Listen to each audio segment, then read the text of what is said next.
منیبہ مزاری پاکستان میں ایک سماجی کارکن اور موٹیویشنل سپیکر کے طور پر جانی جاتی ہے۔ 2007 میں ان کا ایک کار ایکسیڈنٹ ہوا جس میں ان کی پوری باڈی پیرالائز ہو گئی اور وہ اس قابل بھی نہ رہی کہ اپنے ہاتھ سے ایک نوالہ بھی اپنے منہ میں ڈال دیں۔ یہ سلسلہ 2 سال تک چلتا رہا اور اسی دوران ان کا ہسبینڈ بھی انہیں چھوڑ کر چلا گیا۔ یہ ان کی زندگی میں دوسرا بڑا حادثہ تھا جس سے ان کی زندگی ہی بدل گئی۔ اپنے ہسبینڈ کے چلے جانے کے بعد وہ بہت زیادہ ٹوٹ چکی تھی اور اسی دوران انہوں نے محسوس کیا کہ اب ان کے پاس کچھ ایسا نہیں ہے کہ جسے وہ کھو سکیں، اور اسی احساس نے انہیں ایک مضبوط خاتون بنا دیا۔ اور اس کے بعد وہ اپنے ہاسپٹل بیڈ پر ہی رہتے ہوئے پینٹنگز کرنے لگے اور ان کی بنی ہوئی پینٹنگز دیکھ کر وہاں کے لوگ بہت زیادہ حیران ہو جاتے ہیں، اور پھر وہ اپنی ویل چیئر پہ بیٹھ کر لوگوں کے بیچ میں چلی جاتی ہیں اور جا کر لوگوں کو اپنی باتوں سے انسپائر کرتی ہیں۔ انہوں نے لوگوں کی زندگی میں روشنی بھرنے کا کام شروع کر دیا تھا۔ وہ جا کر لوگوں کو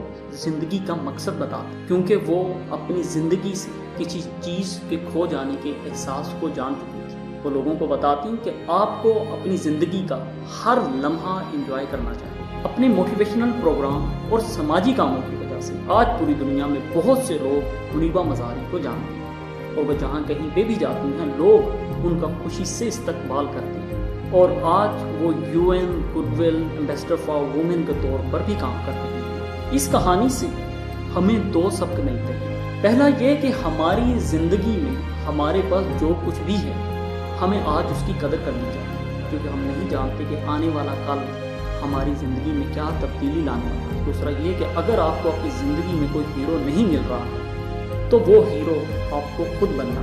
اگر آپ لوگوں کو یہ ویڈیو پسند آئی ہو تو اسے دوسروں تک پہنچائیے اور ہمارا YouTube چینل سبسکرائب کیجیے۔ اپنا خیال رکھیے۔ اللہ حافظ۔